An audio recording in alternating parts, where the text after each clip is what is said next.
The meeting is being recorded and will be available via the Council's website to be viewed as soon as is practicable following the meeting. Everyone participating in the meeting will be accessing this meeting either from the Council chamber or from remote locations. Please could everybody ensure that mobile phones are switched off or to silent mode. Members will have received an electronic copy of the agenda. I will ask officers to present a summary of the key points. For the record, the agenda can be viewed on the Council's website. Members and officers will be speaking at various points during the meeting, and those speaking may switch their microphones and cameras on at that point. If any members of Cabinet are attending remotely, please ensure that your camera is kept on during the course of the meeting. Whether in the chamber or remote, if any members or officers wish to raise a point or question, you should press the hands up icon on the screen hand, the top right hand side of the Microsoft Teams window, and I will come to you in the order I receive requests. Please lower your hand once you've finished speaking.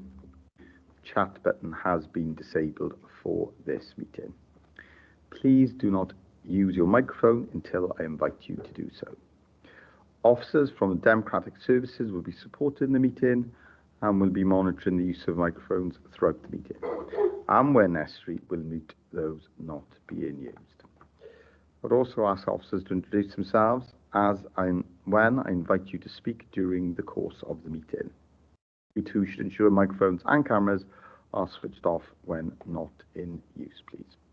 We will now proceed to agenda business. First item on the agenda is to receive apologies for absence. We do not have any apologies for absence, as all members of the Cabinet and all members of the Corporate Management Board are present. I can see that Councillor Blundell would like to speak. Councillor Blundell, please. Yes, thank you, Leader and Chair. It's not really an apology, it's more I beg your indulgence. I'm, as you know, solo parenting today, and my usual babysitter unfortunately isn't available. So I will try and keep my camera on, but if my camera goes off, I may have to run away as a 10-month-old is causing havoc. But just to beg your indulgence on that for this meeting. Thank you, Chair.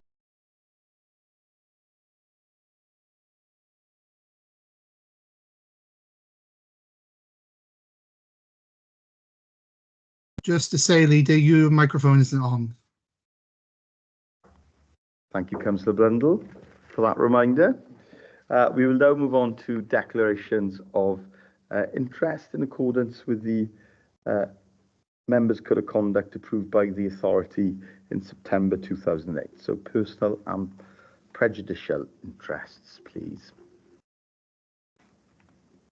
If you do identify any during the course of the meeting, please indicate at that point. And we will now move on to the minutes of the last meeting of Cabinet, which were held on the 12th of March, and are therefore your approval. Can I have a mover, please? Move. Thank you, Councillor Williams, and seconded by Councillor Farr. All in agreement? Yes, thank you. And we will now receive the first report on today's agenda, and that is a report of the Chief Officer for Finance, Housing and Change, and it is on the outcome of the consultation on the draft Equality Plan Objectives 2024 to 2028. Over to you, please, Carys. Thank you very much, Leader. Just to confirm for the recording that I'm Carys Lord, I'm the Chief Officer for Finance, Housing and Change. So the purpose of this report is to inform Cabinet of the outcomes of the recent consultation and to seek approval of the Strategic Equality Plan and Objectives for the period 2024 through to 2028.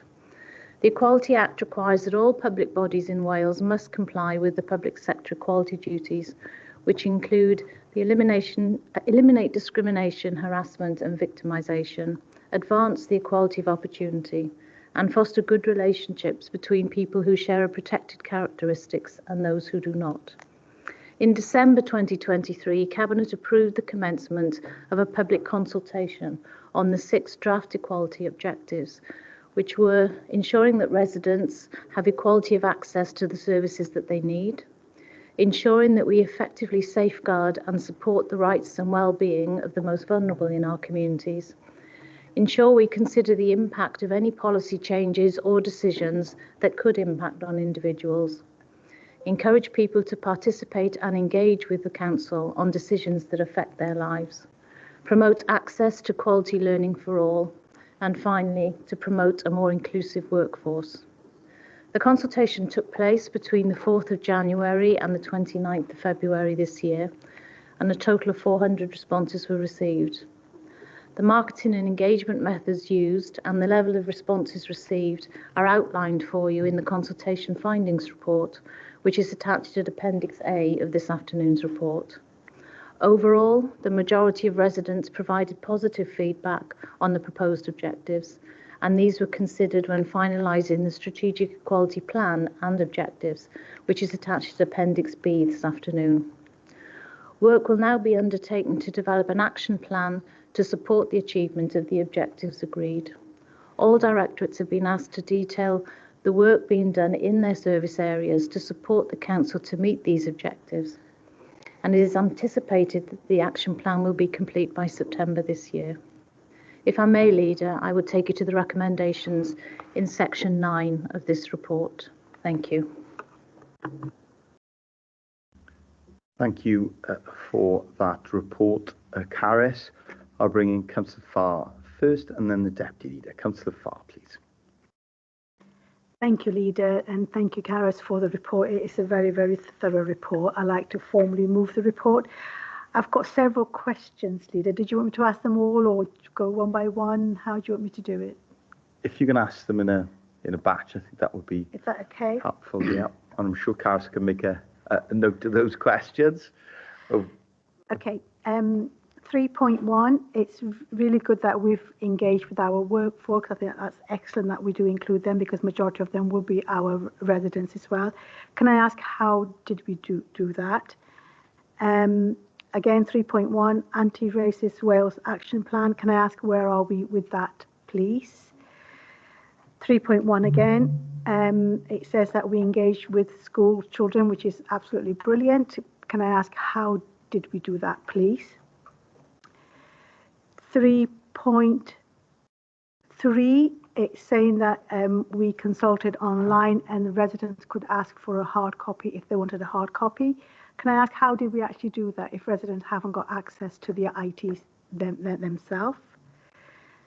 3.3 again, did we get any response from town and community council because they are one of our major stakeholders? And just wondering how often do they get engaged with consultation? Did they provide any feedback? Only a couple more, Leader. I know in meetings we've spoken about having staff focus group with those that meet those who identify themselves with any protective characteristic. Just wondering where are we at with that? In the consultation report, some of the respondents suggested additional objectives that should be added. Just wondering how will we take that forward? Again, in the report, some of the respondents were asking for easy access to services, in-person services, documentation to be written in a simple and easy format. How will we take that forward? And then last question, in the Strategic Equality Plan objective, we've got in there that Cabinet member will be taking the lead in taking these action forward. I think we need to change that because we don't have a Cabinet member with that title. Thank you. Thank you for letting me ask all those questions. Well, I hope Carys has made a note of all those questions because there's a lot there, and I can see we've been joined by our consultation engagement and equalities manager, Zoe Edwards. Very warm welcome to Zoe, and I'm sure Zoe will be able to assist with some of those questions. But I'll start with you, Carys, please. Okay, thank you very much, Leader, and thank you for those questions, Councillor Farr. The issue to do with engagement, you had a number of questions in there. We currently have just over 5,200 staff who are signed up to our staff bulletin. And details of the objectives were actually shared on the weekly staff bulletin 5 times during the period of the consultation process, and that did include links to the strategy and to the survey, so that we were prompting staff throughout that process really to encourage their response. With regards to the school children, we do detail in the report that there were some in-person meetings that took place, and one of those actually was with Bryn Teg School. And so I may ask Zoe in a minute to come in, but she actually did some of that and talking to the pupils. So she might be able to outline to you some of those issues that came up there. In relation to the Anti-Racism Wales Action Plan, that's a very valid point, and we are going to incorporate those actions within the action plan that I talked about that we will be working on between now and September. So we will be bringing that into that piece of work then. And we have, as I said, we have asked directorates to come forward with their commitments in relation to this, so we will include that in the action plan now. With regard to the Town and Community Council, we did send out details to the Town and Community Council Forum and asked them for responses, and they were encouraged to feed into the process. I may, in a minute, ask Zoe just to come in with regards to the staff focus groups, because she's up to date with what we're doing to try and engage staff across the board on that.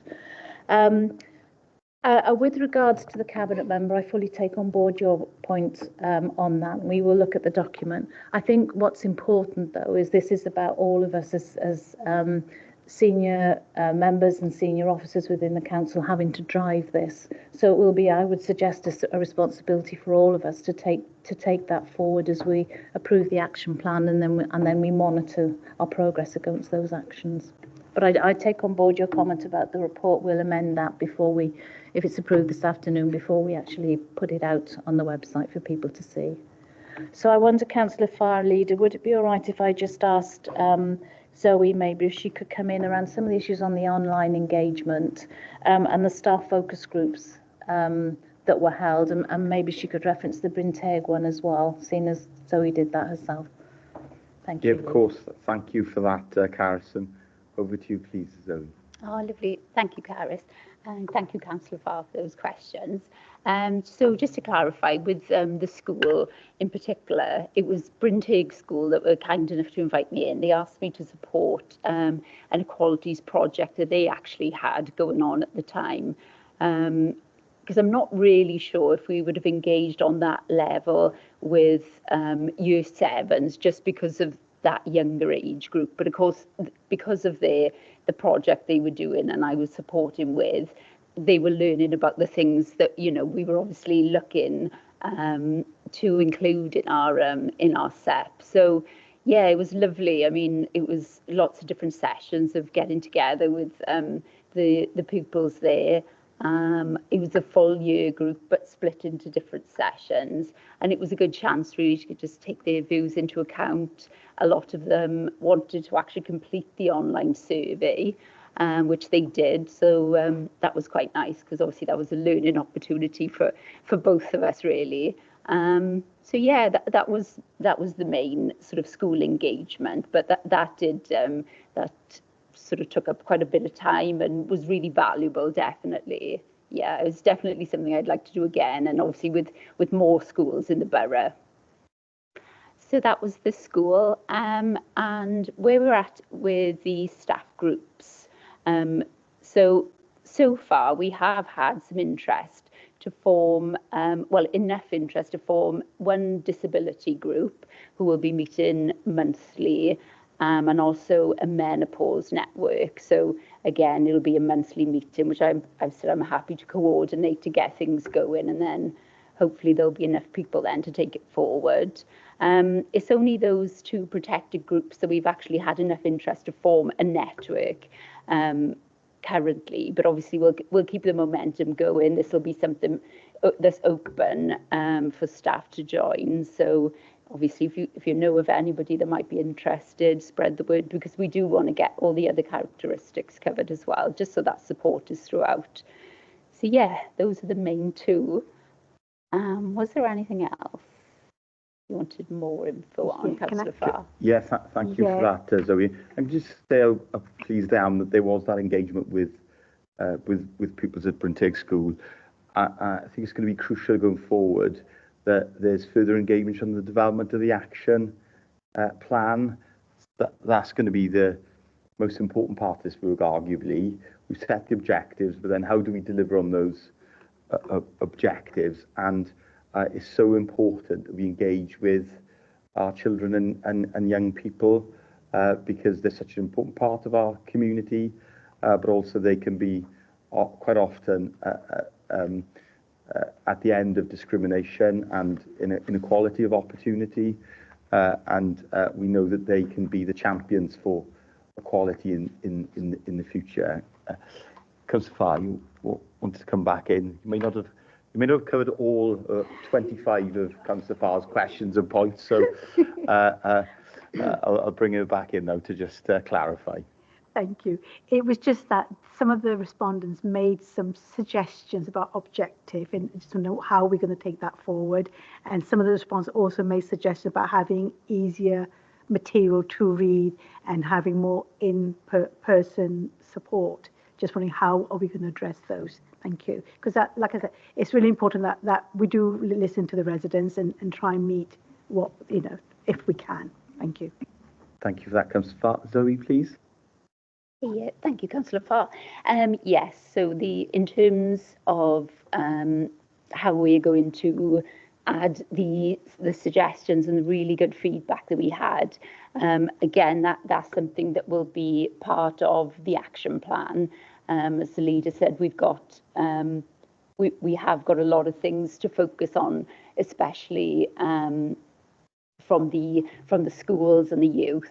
So a lot of that will be taken into account, and there'll be some further engagement really to include that as part of the actions.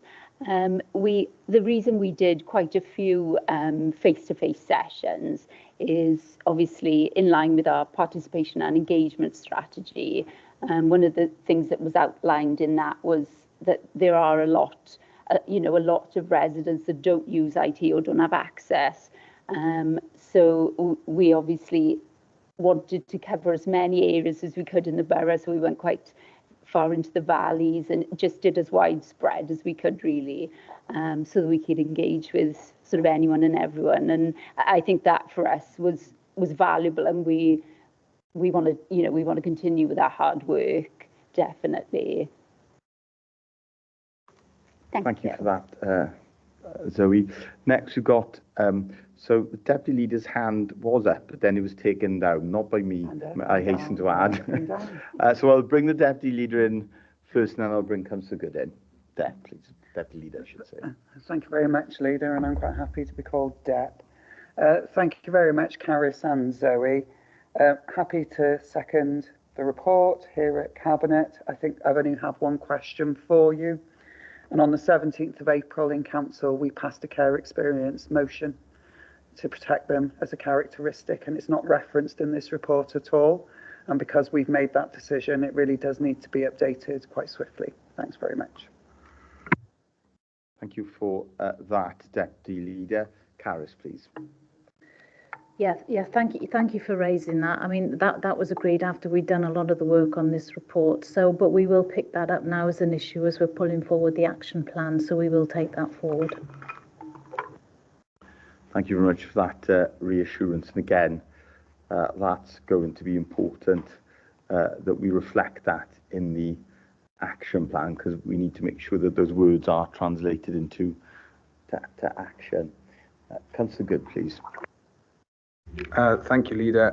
And firstly, thank you to Zoe and the team for all their work on this. It's a hell of a task, and I think it's been really well done. So I'm really glad we've got to this point. I just wanted to really reflect on something for a moment.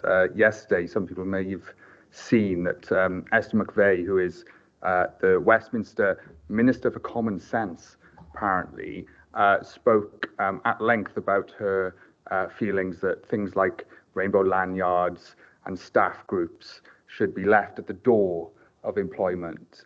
And I think it's just worth noting that it's really pleasing to be part of an organisation and in a nation that engages and embraces diversity and encourages visibility from different groups. because I think it is tremendously important, regardless of what Minister McVeigh thinks, that we do have different points of view. We do have different people having that chance to be who they are and be proud about who they are in every part of their life. And I think, it's always important to reflect that having diversity in organisations, particularly organisations of the size of BCBC, is tremendously important, not just in gender, but in age group, ethnicity, as well as sexuality and sexual orientation. So, I think this is a really great step forward. I really hope BCBC stay on this path. It's really encouraging to see Welsh Government still being really committed to this, even in the financially difficult times we find ourselves in.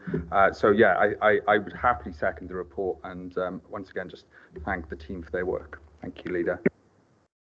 Thank you for that, Councillor Good, and I certainly echo your comments. I don't think they should be left at the door. I think they should be first through the door, and I'm very proud of the progress we've made here in Bridgend, and I think you can be particularly proud of your contribution to that agenda as the first out and proud cabinet member of the second out and proud cabinet member. Then correct me. Thank you for correcting me. But along with he will scratch your eyes out if you forget. With Councillor Farr making a really important contribution to the agenda, and actually a contribution I know is supported across the chamber by all the other groups as well, and I hope that and I know that political consensus around this agenda will continue. I'll bring in the Deputy Leader next, please.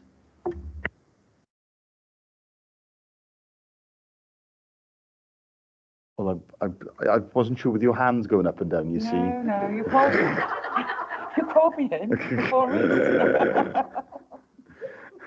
I didn't want the last swipe off you in a cabinet meeting for not calling you in. Kick under the table.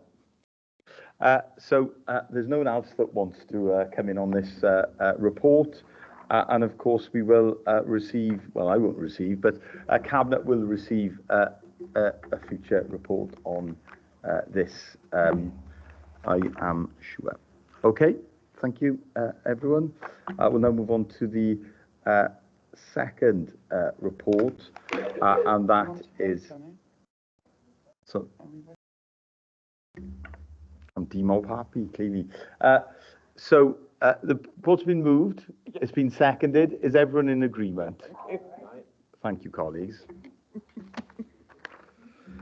We'll now receive a second report from the Chief Officer for Finance, Housing and Change, and that is on the proposed fees and charges policy, please. Carys. Thank you very much, Leader. So the purpose of this report is to seek approval from Cabinet for an updated fees and charges policy. In October 2021, Cabinet approved a revised policy to ensure a consistent approach to the setting of fees and charges across the authority.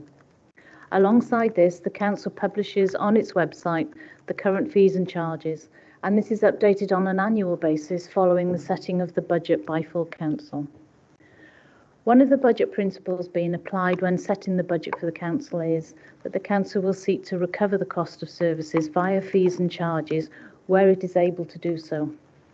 By generating additional revenue where the Council is able to do so, and from those who can afford to pay for those services, the Council is able to continue to provide a wider range of services to residents of the county borough. Recently, the rate of inflation has changed significantly. Therefore, the revised policy enables the Council to be more flexible in terms of the dates and frequency with which the Council reviews its fees and charges, rather than have a standard annual review as has currently been happening. Under the revised policy, charges will be reviewed annually as a minimum, as an integral part of the medium-term financial strategy and the budget and service planning processes. However, if this report is approved, charges can also be reviewed on a more frequent basis should circumstances change, for example, significant increase in costs of certain services. We will ensure that reasonable notice should be given to service users before any decisions to amend or introduce new fees and charges are implemented, together with any clear advice on VAT, and information on any discounts or concessions that are available. In the absence of any specific requirements, reasonable notice is deemed broadly to be 1 calendar month. The current policy with suggested alterations is shown for you at Appendix A, with the proposed updated version shown for you in Appendix B. So if I may, Leader, I would now take you to the recommendations in Section 9 of this report. Thank you for that, Carys. Councillor Williams, please.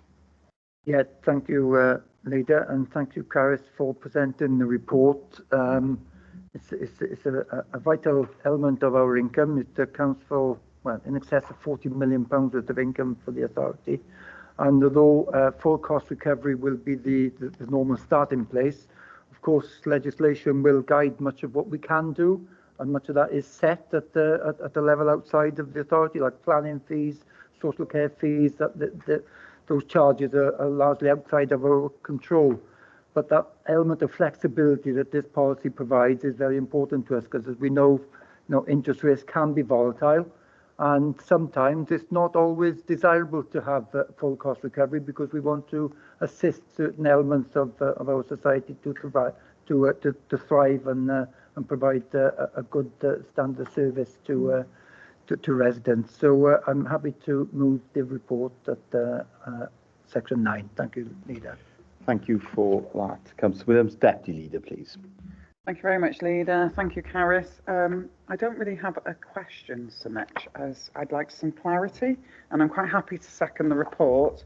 But on page 59 of the actual fees and charges, 1.2, it says, currently the council charges for a range of services, the income from which provides a contribution of around 7%, but that's been changed from 30. Did we actually raise 30% in charges towards council budgets, or is this a typo that we need to correct? Thanks very much. Thank you for that. Deputy Leader Carys, please. The 30% figure that was quoted in the original policy was more income than just fees and charges, so it would have included some income such as council tax. Actually, if we're talking about fees and charges, that council tax wouldn't really come under that. So for the new policy, we've updated it so that it only includes the income we raise through fees and charges. Thanks very much, Karen. Well spotted, Deputy Leader.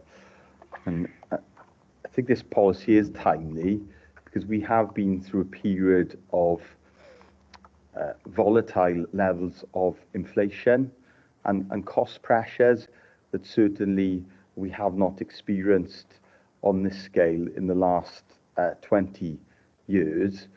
And therefore we need a policy, in my view, that is more flexible to reflect the very fast changes in pressures and costs that we have seen in recent years, whilst of course still obviously abiding by the legislation and rules that quite often determine the fees and charges that we set. So recommendation has been moved, seconded. Is everyone in agreement? Yes. Okay, thank you, colleagues. We'll now move on to the third report from the Chief Officer for Finance, Housing and Change, and it is on the proposed renewal of the Regional Internal Audit Service Partnership Agreement. Carys, please. Thank you very much, Leader. So the purpose of this report is to seek approval from Cabinet to renew the existing Regional Internal Audit Services Partnership Agreement.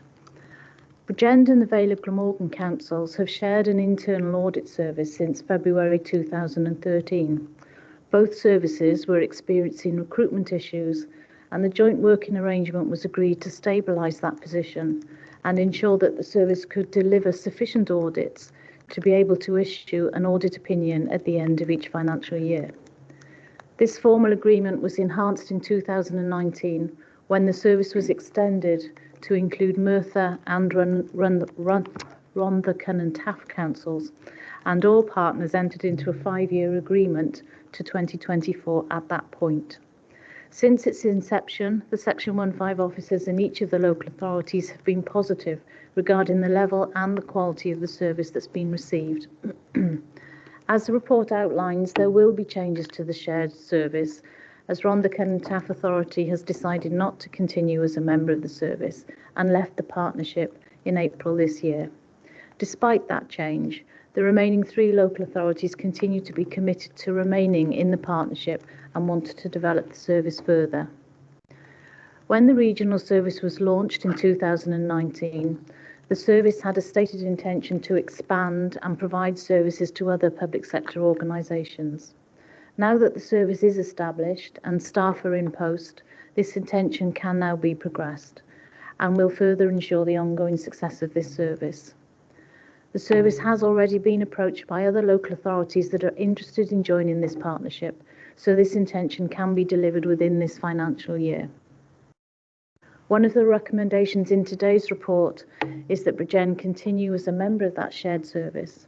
As already stated, Bridgend has been part of a shared audit service now for over 10 years, and that joint work has ensured that the Council has had access to an internal audit service, and also that the service provided has been able to develop and ensure a quality, responsive audit service.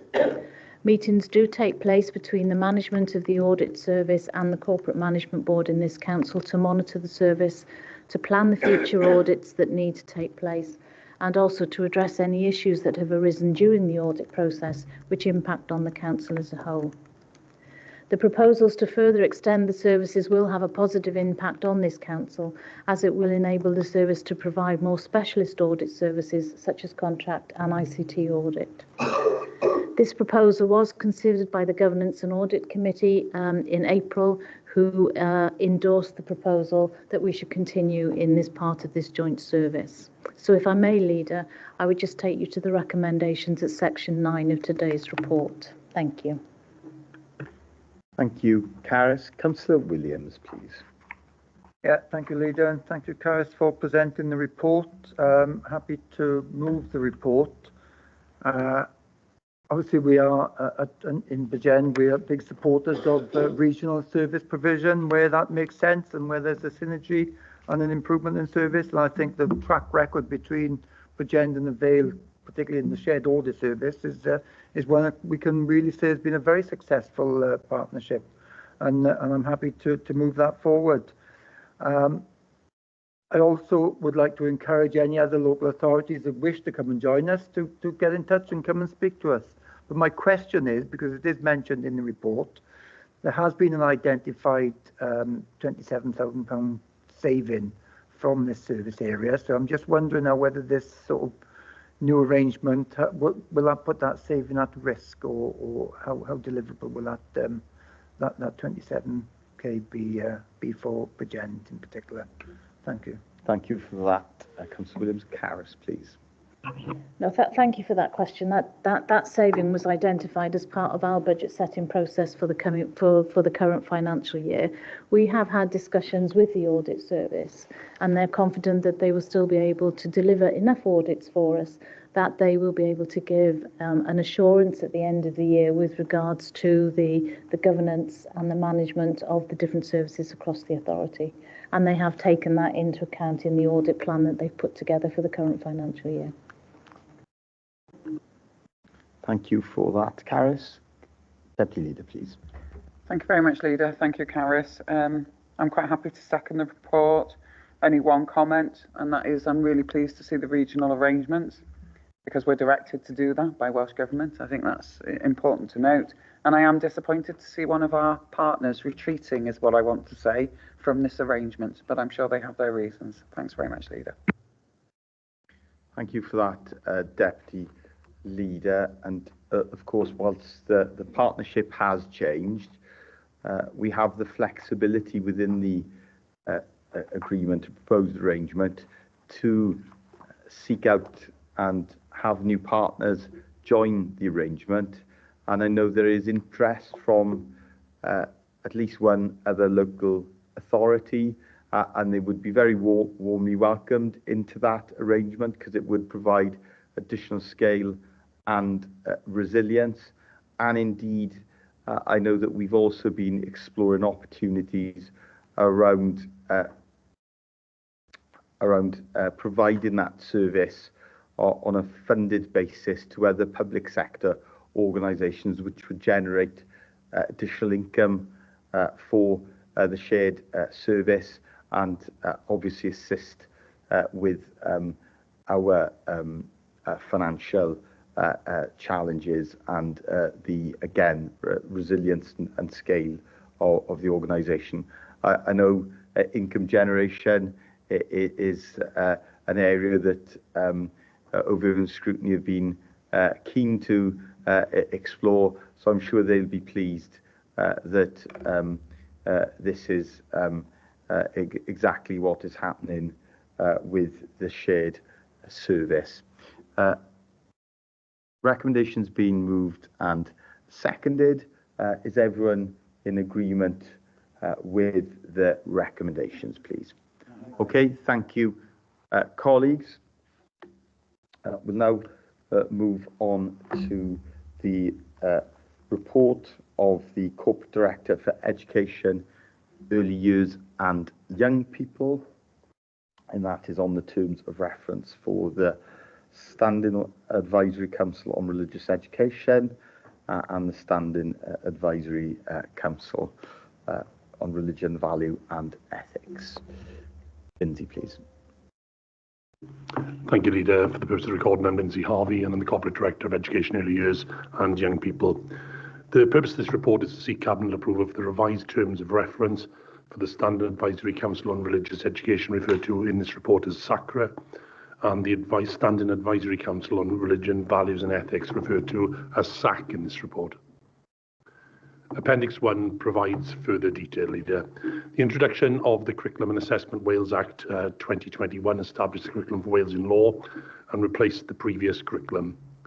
The Act sets out religion, values and ethics, referred to as RVE, as one of the mandatory subjects which spans the 3 to 16 learning continuum. Subject-specific guidance on RVE is statutory and is published under Section 71 of the Act. The Act states some legislative changes for the roles and responsibilities of local authority standing advisory councils for religion, values and ethics.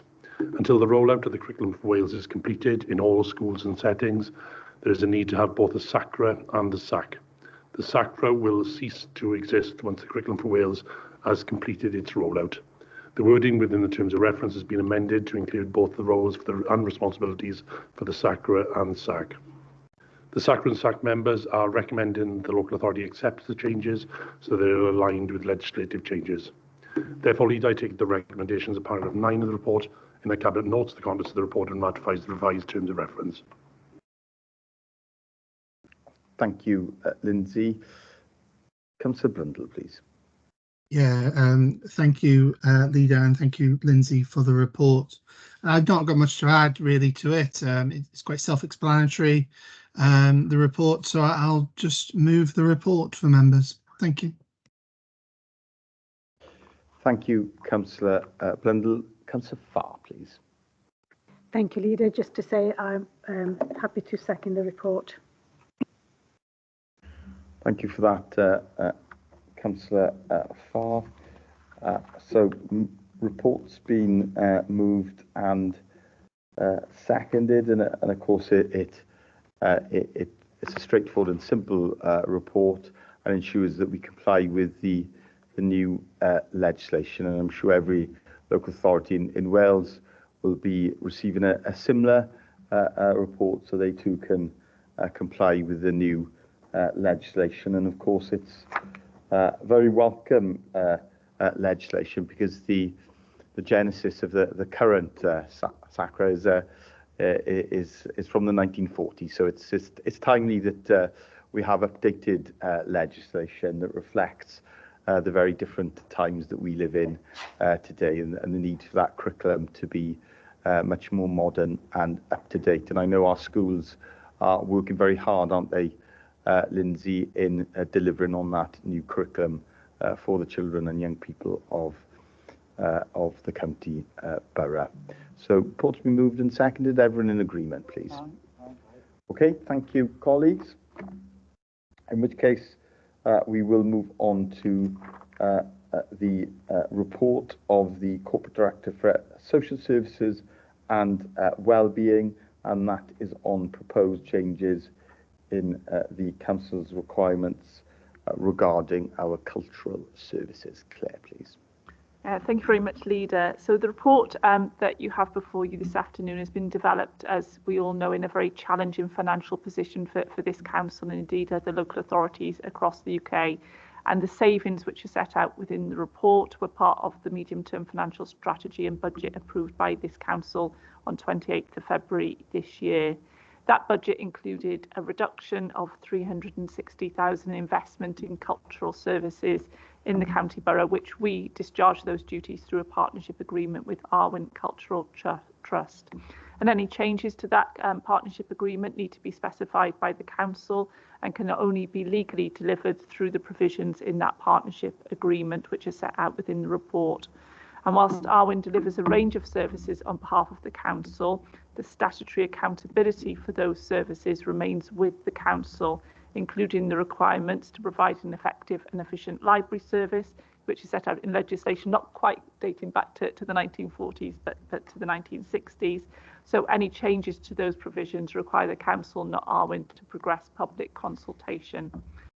As set out within the report, the partnership with Arwen is a real success story for the county borough. Since its inception in 2015, there have been significant financial savings delivered of 775,000 and excellent performance against the Welsh Public Library standards set by Welsh Government. The partnership has secured significant capital investment in partnership with the council and is a key delivery partner in the major redevelopments of Maesteg Town Hall and the Grand Pavilion. The medium-term financial strategy agreed by Council in February required that reduction of 360,000 or 10% in Arwen services, but that decision by Council did not specify which services would be reduced. And extensive work has been progressing with Arwen to identify a set of proposals to bring forward before you as Cabinet, but also to bring forward those proposals to make those reductions in the least suboptimal way in terms of impact on service delivery and outcomes for vulnerable people. Inevitably, as set out in the paper, the scale of the reduction will have some impact on library provision and requires a revised strategy indeed for community hubs, library and culture, recognising the successful delivery of the current library strategy, which dates back to 2010. In looking at the options, this report has considered whether there's an option to make a significant contribution to the saving requirement by reducing the operating hours of library services, and in so doing to safeguard the current setup in terms of all the libraries remaining open, and cutting or charging for books on wheel service. And indeed, there is a recommendation within the report to consult on those proposals. There's also a proposal to reduce the book renewal fund, which currently stands at £172,000 by £50,000 within this financial year, and to remove the subsidy of £15,000 that the council currently invests in Bridgend Youth Theatre. The paper sets out that there are future options to bring together the supported employment schemes for people with disabilities currently operating across two sites onto a single site in future years, but there are no savings attached to that in the current financial year.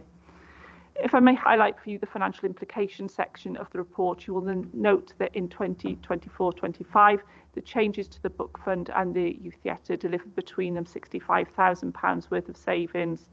The proposal in the paper as presented is to consult on the changes to operating hours and the books on wheels services, and if accepted following consultation, these savings would deliver a full year saving in the region of £130,000.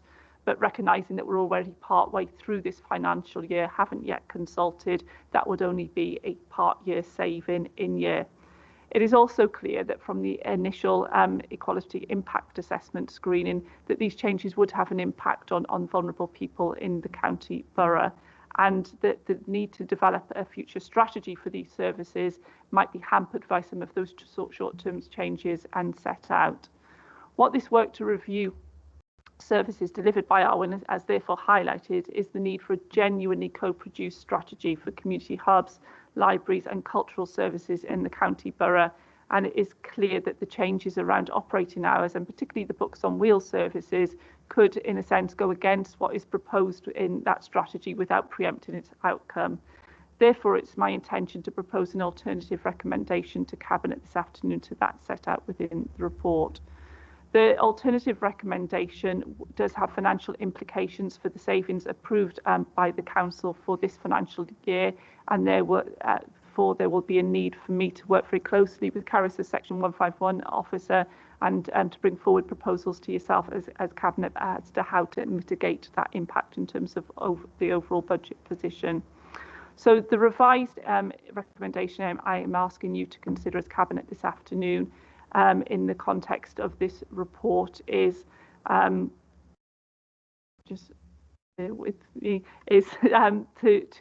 approve the issue of the immediate legal notices required to enact contract changes with Arwen to remove the subsidy to the Bridgend Youth Theatre and reduce the book subsidy by 50,000 in 2024-2025, and to progress the required public engagement in relation to the development of a strategy for community hubs, library and cultural services in the county borough.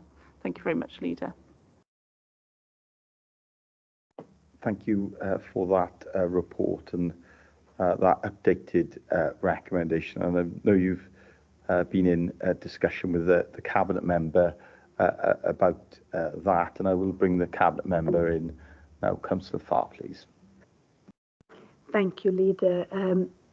Formally moving the report and thanking Claire for the work that she's put in there, and agree that it is difficult circumstances that we've got to bring this report here. But I do want to take this opportunity, Leader, to say a big thank you to Andrew.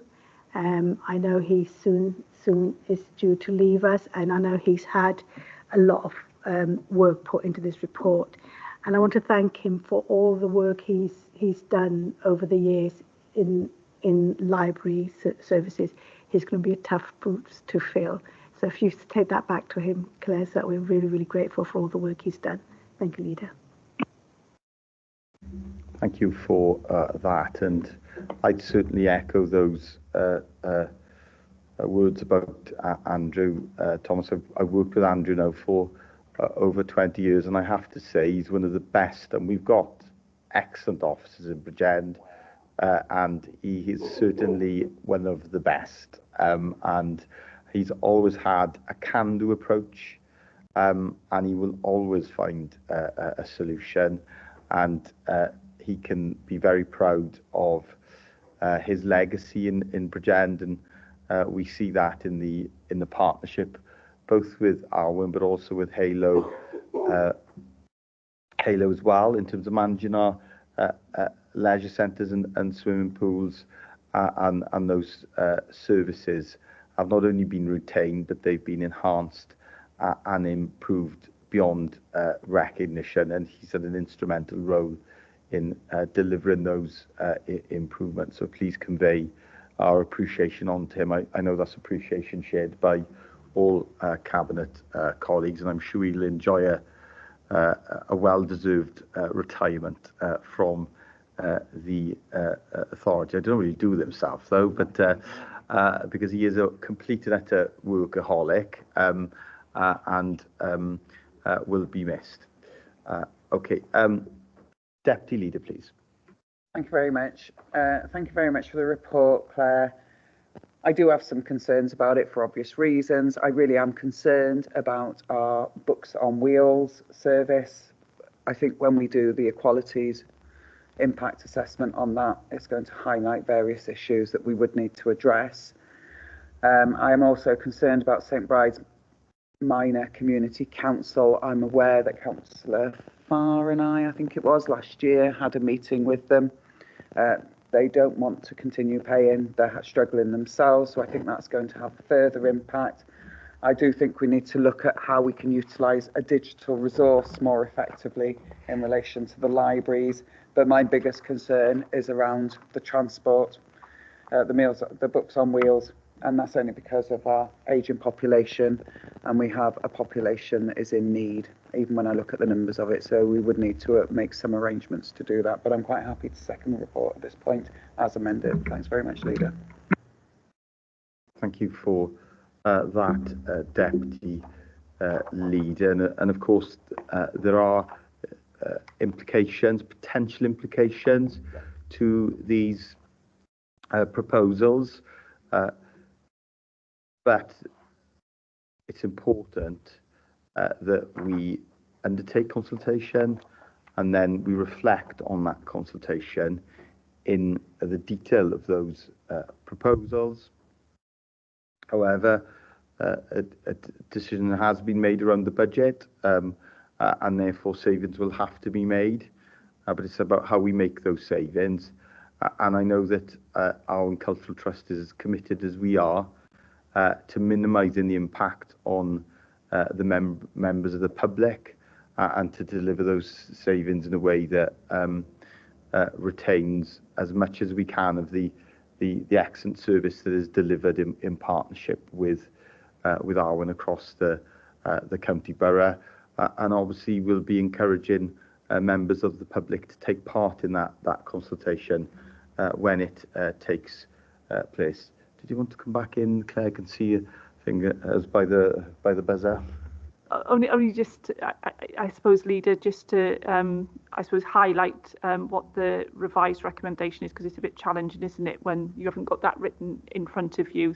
So the revised recommendation in terms of engagement would be for Cabinet to progress the required public engagement in relation to development of a strategy for community hubs, library and cultural services in the county borough.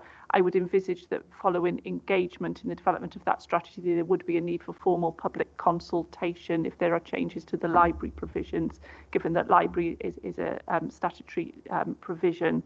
So it would be that this afternoon you'd be approving that engagement rather than consultation. Leader, if that's all right, just to highlight that. And I think that's clear, isn't it? And it's also unhelpful that the basis for the legislation is not quite as old as the basis for the religious education schools, but it does date back to the 1960s, 1965. And once it defines a comprehensive library service, it does not in any way define what comprehensive means, and therefore we will have to we'll have to engage and understand the potential impact. We of course have the Welsh Library Standards, which we are judged against and assessed against by Welsh Government, and that will also be part of our assessment, won't it, going forward. Okay, I can't see that anyone else wants to come in, so that updated recommendation has been moved and seconded. Is everyone in agreement? Thank you, colleagues. We'll now move on to the next report.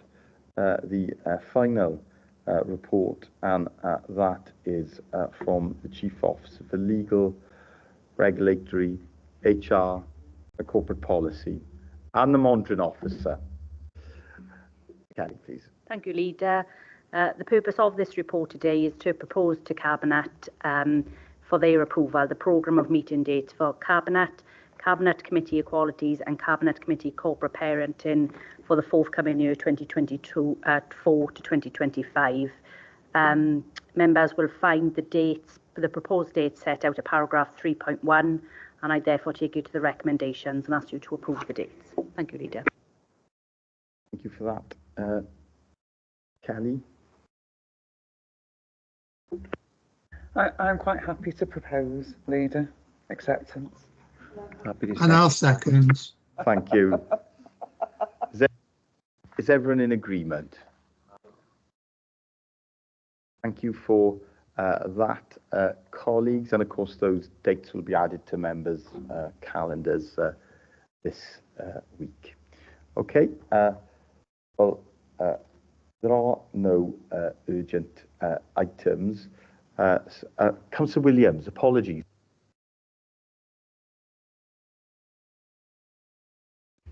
Not an urgent item, Leader, but if you allow me, just a few moments, as it's I'm recognising that it's your last cabinet meeting in the chair.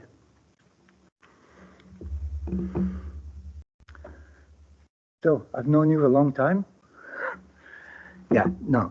Hugh David, what a leader. He's been through some great challenges, taking us through probably one of the toughest times in local government.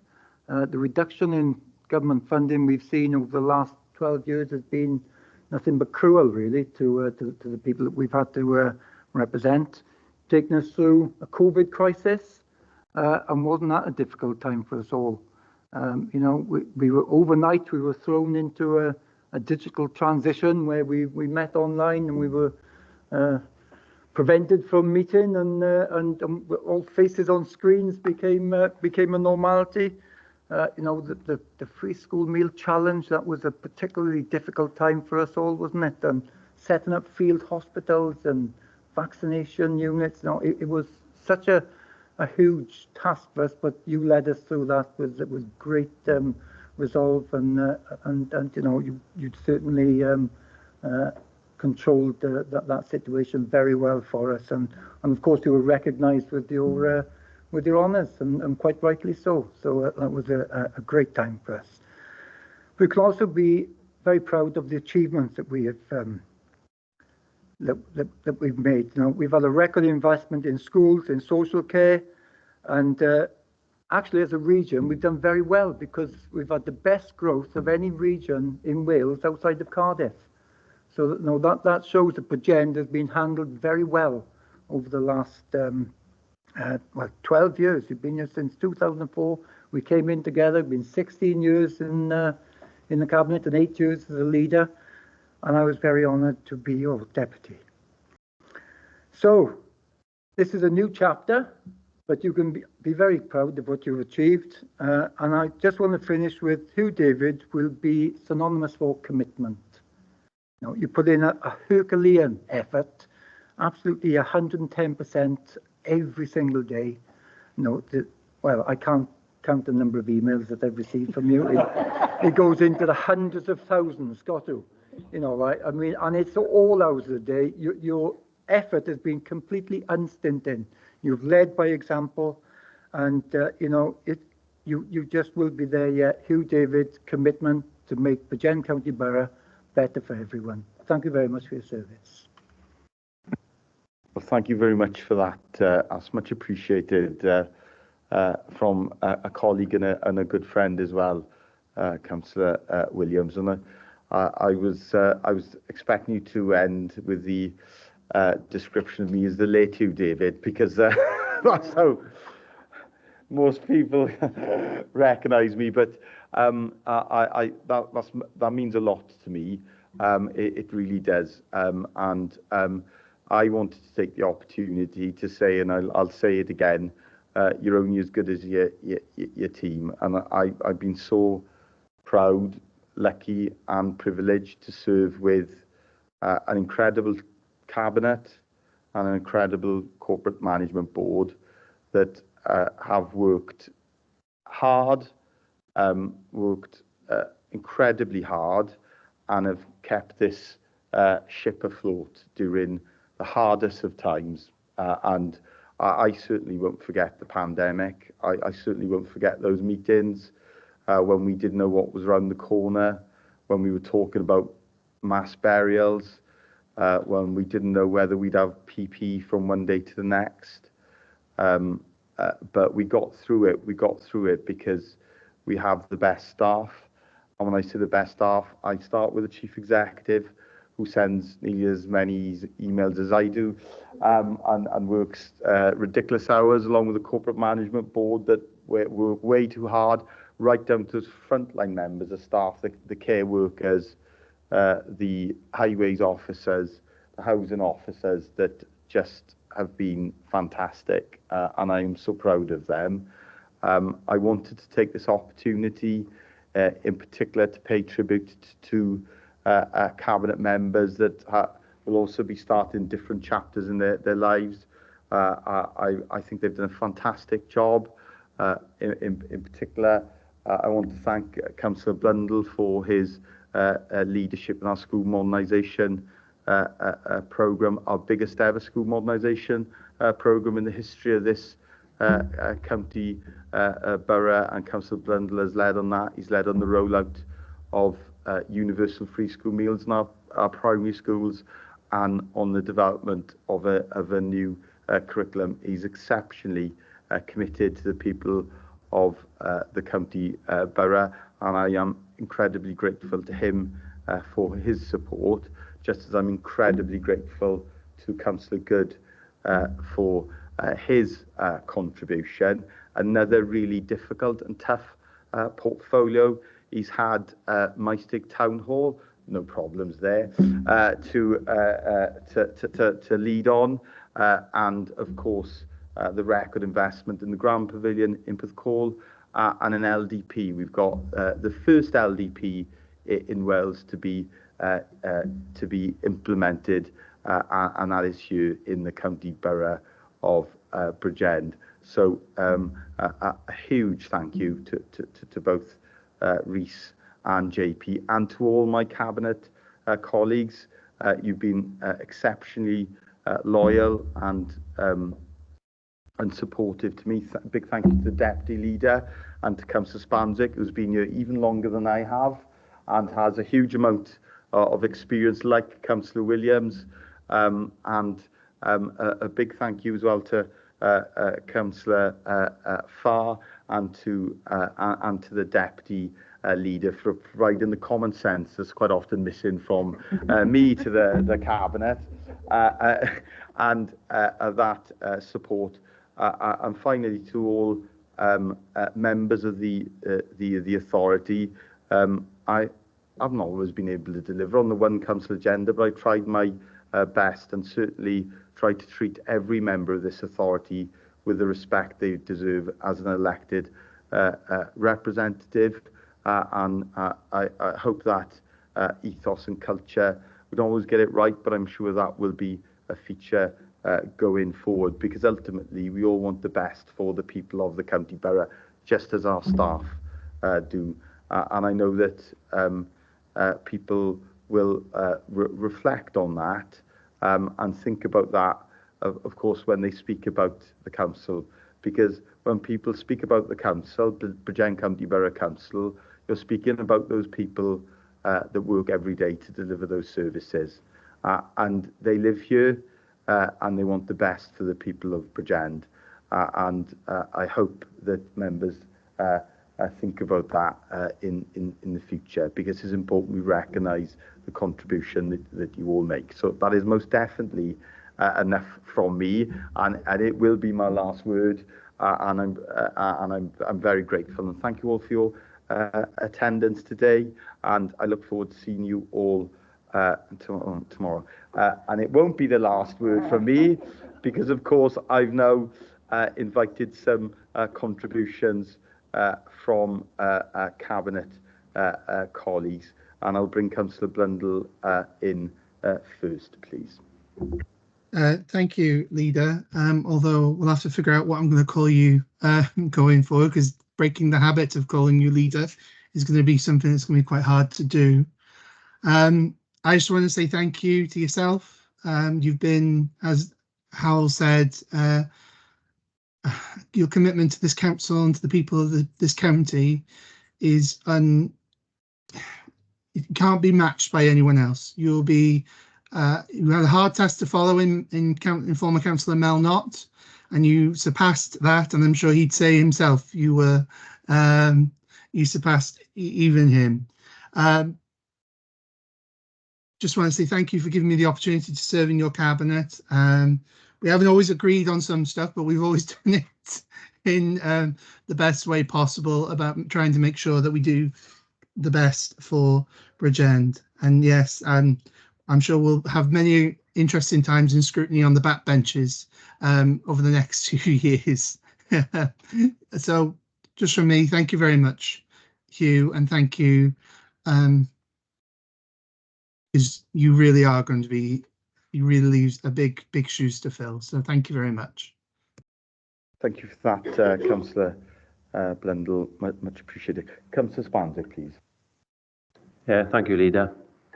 I'll keep most of it tomorrow, perhaps. But first off, a big thank you 2 years ago inviting me to be part of this cabinet. I was looking sort of retire at that point to slow down a bit, but the pace has definitely increased ever since, and subject to tomorrow's decision, will increase even more. You'll be a massive, impossible act to follow. It's not a hard act, an impossible act to follow. There's two areas. One area, timekeeping. I may be able to improve on that, possibly. But when it comes to attending buffets, I won't be able to improve on that. So I can improve on one, not on the other. No, but a massive thank you. You as I just said, because Blundell, Melnot was a hard act to follow. Maybe you've done a lot more. I think the years, how many more years you've done it, but excellent job has been done. I can't fault, and I enjoyed working with the team. We've been a team of cabinet, had a disagreement. Subject tomorrow, there'll be a new cabinet, and myself as a new leader. But I still want to say thank you to all the cabinet. And I know I'm not the most popular person in the world with some, but a massive thanks to Councillor Goodyear and Councillor Blundell for the work they've done, sterling work in the last 2 years. But it is a new start tomorrow, a slightly different change, of course. But a big thanks to you all. Thank you for that, Councillor Spanzik. I can definitely confirm you'll beat me on the timekeeping, but you'll never beat me on the on the buffets. Councillor Good, please. Thank you, Leader. I won't reiterate what everyone said. I think, I similarly deeply appreciate your trust in me that you've shown over the last 2 years, and being able to work with this cabinet, I think has been really wonderful. And to be working with this CMB as well, I think the officers here are really brilliant. You take a lot of flack for us. And, I don't want you to think we don't appreciate that. I wish all of you all the best of luck as you sort of bed in the new cabinet next week. And I'm sure it's not in keeping with the rules of order or anything, monitoring officer, but I was wondering if we could have maybe a little clap for the leader.